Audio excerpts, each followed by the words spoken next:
Have you ever noticed not just in leadership, but in life, that the large majority of us are experiencing some version of emotional disempowerment, right? Like on the leadership front, it's like we have so much to do. We're feeling burnt out. The task list is never ending. Things are constantly shifting and changing. The rug is always being pulled out beneath us. There's a new department that department is falling apart. AI is coming in. And there's this overwhelm emotionally that derails our leadership efforts as well as our organizational effectiveness.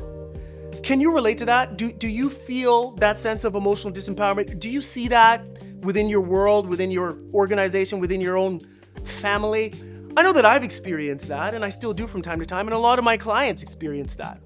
And so today, what I want to do in this video is share with you a process, a model, and a framework for stepping into feeling emotionally empowered instead of feeling emotionally disempowered. So, how do we do that? How do we make that happen? First of all, it's about understanding that emotional empowerment is fundamentally a state of being in which your emotions work for you instead of against you. So your emotions support your success, your team's success, your family's success, and your community's success, and even greater than that. I want for you to really picture that world. What would it feel like if my relationship to my emotions and the emotions of others was constructive? And I knew that it would always be that way. That is the foundation of what emotional empowerment is. How do we do it? Well, I'm going to share 3 key elements that will help you to begin the journey of stepping into your own emotional power. Number 1 is about this idea of presence. It's about having the courage and the clarity to be okay with the reality of being human, which is also to be an emotional creature. It's the acceptance of that, right? And I say that because, what are we taught when it comes to emotion, especially emotions at work? Well, it's like, check your emotions at the door, right? You got to bring your emotional, luggage, right? And then you get into work and then you put all your emotions in your emotional luggage. You put it in the emotional luggage room, right? You go and you work and then you pick it up on the way out. This is what we've been telling each other about emotions at work. Keep them out of work. Of course, the reality is that never happens, and they always show up at work. So step number 1 is about us getting comfortable with the reality of emotions at work. And the reason why I say the reality of emotions at work is because it is the reality that we are humans at work, and human beings are fundamentally emotional creatures. And that's not a bad thing. It's actually a beautiful thing. We have to embrace and accept that. We do that, number 1, with emotional presence, just being present to emotion. Once we are present to emotion, then number 2, we get an option to engage with our emotion, to actually allow ourselves to have the experience of feeling and to allow others to also have their own experience of feeling. So what does this mean? It means that we're fundamentally pivoting from being emotionally avoidant, which is largely the culture, to emotionally engaged. But hold on, Jamelle, what do you mean emotionally engaged, right? I could hear you through the screen. I'm already feeling emotionally overwhelmed. There's so much that's happening emotionally. If I engage with my emotions and everybody else's, it's gonna burn me out even more. Let's evaluate that. Based on what you just thought, are you in a state of feeling emotionally empowered, or are you already emotionally overwhelmed?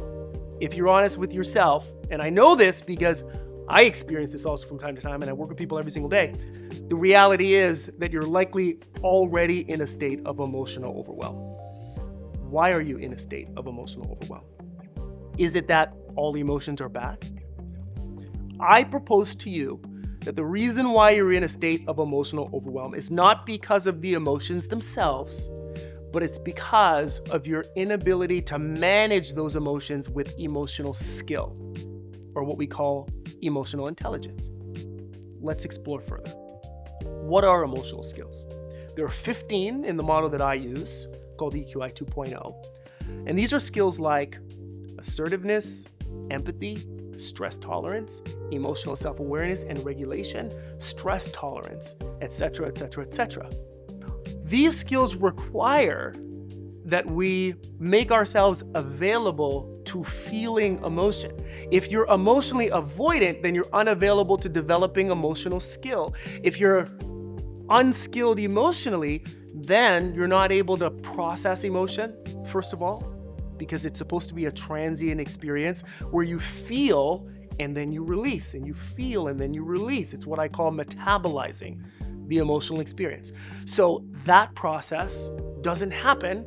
So instead, emotions build up, and that is what causes the overwhelm.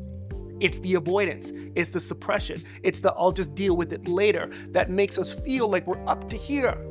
But with the emotional skill, we could start to ease, release, let it go, label our emotions, right? We can then interpret them. What are the emotions telling us? What data and useful information do they have about our needs, about our values, right?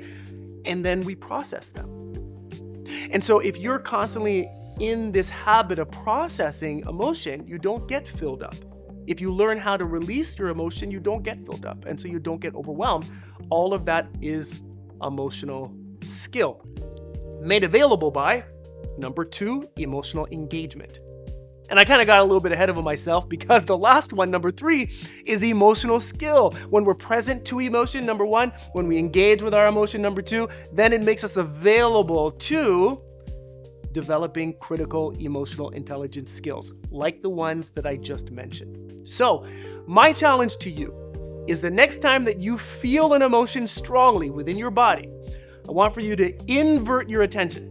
Instead of focusing on the external stimuli of that emotion, go to the body and actually feel the emotion. At first, it's going to feel like it's going to swallow you whole, but I guarantee you, once you feel through it, you'll notice that the intensity of emotion actually drops down. It actually decreases. You actually feel more relieved. So practice this processing, this feeling of emotion, and also know that once you get good at that, you can now start developing critical emotional intelligence skills. So let's bring that back one more time. Number 1, emotional presence. Be present to emotions. Number 2, emotional engagement. Engage with them. Understand them, process them, feel them, read them, interpret them, take action based on them. And then number 3, now you're developing emotional skill. You do those 3 things, then I can guarantee you will step into a space of emotional empowerment where your emotions, as well as the emotions of others, work for you and your success instead of against you. Thanks so much for watching. If you found that valuable, don't forget to like, comment, and subscribe. Share this with someone else who might be able to benefit from the information. And last but not least, don't hesitate to visit me at JamelleLindo.com for access to free EQ resources helping you to become an emotionally empowered leader.